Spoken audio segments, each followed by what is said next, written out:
Assalamualaikum warahmatullahi wabarakatuh. Perkenalkan, nama saya M. Iqbal RH dari jurusan Teknik Industri.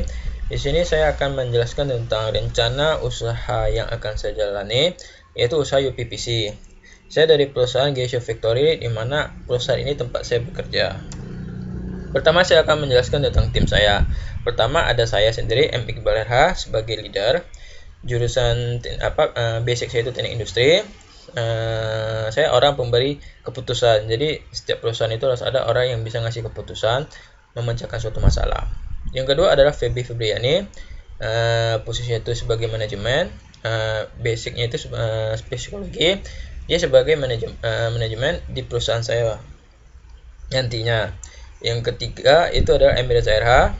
Dia sebagai desainer. Basicnya itu sebagai lulusan teknik mesin. Dia orang yang akan membuat desain produk yang akan kami jual. Yang keempat itu adalah Wahid Raja Dipta. Basicnya itu adalah SE. Terus dia lagi kuliah di teknik industri. Dia orang yang mengontrol keamanan dari produk kami dan kualitasnya. Terus ini ada dosen kami, Bapak Agus Iwan Mulyanto. Oke, lanjut ke masalah. Pertama, harga bahan kayu yang cukup mahal. Yang kedua, bahan kayu yang sulit ditemukan dikarenakan peraturan pemerintah mengenai keterlambatan pemberian izin baru untuk industri kayu untuk tujuan itu konservasi lingkungan alam. Seperti keputusan Presiden nomor 10 tahun 2012. Terus yang ketiga itu bahan bangunan yang cepat lapuk dan tidak tahan lama.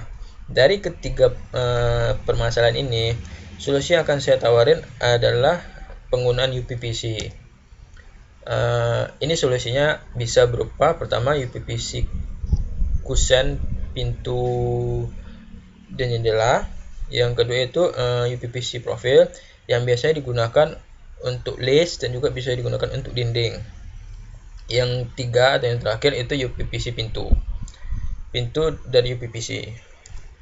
Terus target customer kami yang pertama ada developer perumahan, dikarenakan UPVC yang akan kami pasarkan itu di bangunan, jadi di rumah. Makanya target kami pertama developer perumahan, yang kedua itu kontraktor konstruksi, karena dia yang membuat, jadi kami ingin dia memakai produk kami, dan juga dia bisa juga memasarkan ke owner soal UPVC ini. Yang ketiga itu masyarakat, jadi masyarakat bisa menikmati apa yang kami jual. Kalau untuk marketnya 50% itu dari kontraktor konstruksi, dikarenakan apa, dia bisa memakai dan mempromosikan nantinya ke owner dan juga kepada orang yang akan menggunakan bangunan itu. Gitu, jadi besar dampaknya. Yang kedua yaitu ke developer perumahan 25%. Terus yang terakhir adalah masyarakat. Terus untuk kompetitor kami atau pesaing ada dua yang saya bagi. Yang pertama itu produk rumah, yang kedua itu adalah bahan baku.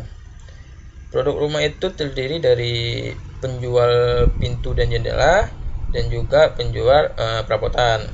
Terus ada kompetitor di PVC. Yang kalau untuk bahan baku itu ada penjual bahan bangunan dan penjual kayu.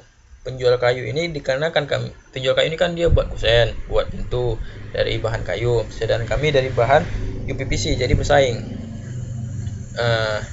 Jadi kami ada di tengah-tengah antara produk rumah dan bahan baku. Oke, selanjutnya itu model bisnis. Ada beberapa model bisnis yang menghasilkan dari usaha kami ini. Yang pertama, penjualan bahan baku UPVC itu. Jadi bahan baku pembuatan UPVC bisa dijual, kita beli murah dengan agen, terus kita jual lagi ke kompetitor UPVC-nya gitu dengan harga yang mungkin lebih naik sedikit. Terus yang kedua itu instalasinya. pemasangannya, terus ada penjualan kusen pintu dan jendela, dan penjualan sheet UPVC. Jadi 4 itu yang akan menghasilkan uang. Oke, selanjutnya ada milestone-nya. Pertama, September 2020 kami mempromosikan UPVC ini ke kontraktor. Jadi karena target pasar kami itu adalah kontraktor, kami ingin memasarkan gitu loh.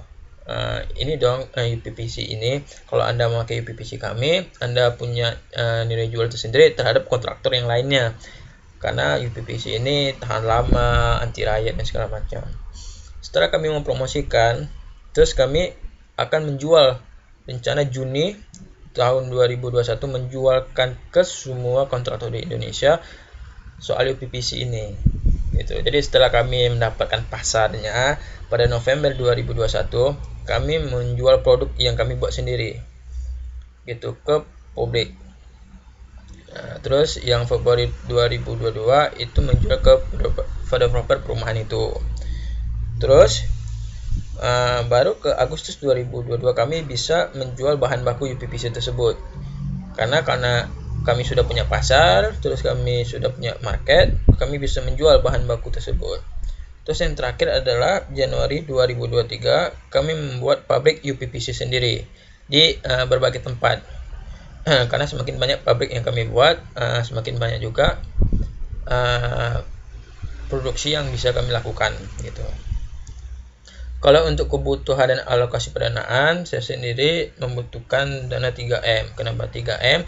Semakin besar dana yang diinvestasi ke kami, semakin besar juga apa yang bisa kami lakukan gitu. Karena ini UPVC. 5% untuk pemasaran, 5% lagi untuk biaya terduga. Kenapa? Karena ada suatu hal yang tidak dapat kami prediksi dan kami harus menyediakan dana tersebut. Terus ada 10% dari transportasi. Transportasi ini bisa berupa penjemputan material atau pengiriman. Terus 20% bahan pengiriman material itu kami mengimpor barang itu dari Cina karena sekarang pabrik besar itu ada di Cina. Terus 30% itu dari workshop ataupun bengkel. Terus 30% itu dari karyawan. Jadi ini adalah kebutuhan dan alokasi pendanaan. Terus untuk pemasaran dan pemasarannya kami ada 3. Yang pertama kepercayaan, yang kedua kualitas, yang ketiga harga yang bersahabat. Dengan kami menjawab kepercayaan kepada customer ke kami, terus yang kedua itu memberi kualitas yang bagus gitu loh. Ini barang UPVC dong, anti rayap, tahan lama dan tidak panas. Sedangkan kayu yang harganya sekarang mulai mahal, terus mudah dimakan rayap, sedangkan UPVC enggak gitu. Yang kedua adalah harga yang bersahabat. Kami mau selain menjual UPVC ini, kami bisa menciptakan suatu barang yang bisa menjual suatu barang yang bisa dinikmati oleh semua kalangan gitu. Jadi harganya itu harga bersahabat. Jadi itulah tadi bisnis UPVC yang rencana akan saya kerjain. Dan ini kontak perusahaan saya. Di perusahaan saya bekerja itu alamatnya itu di Pekanbaru, di Jalan Petimura. Terus ini nomor telepon saya, ini alamat email saya, dan ini website di Geisha Victory.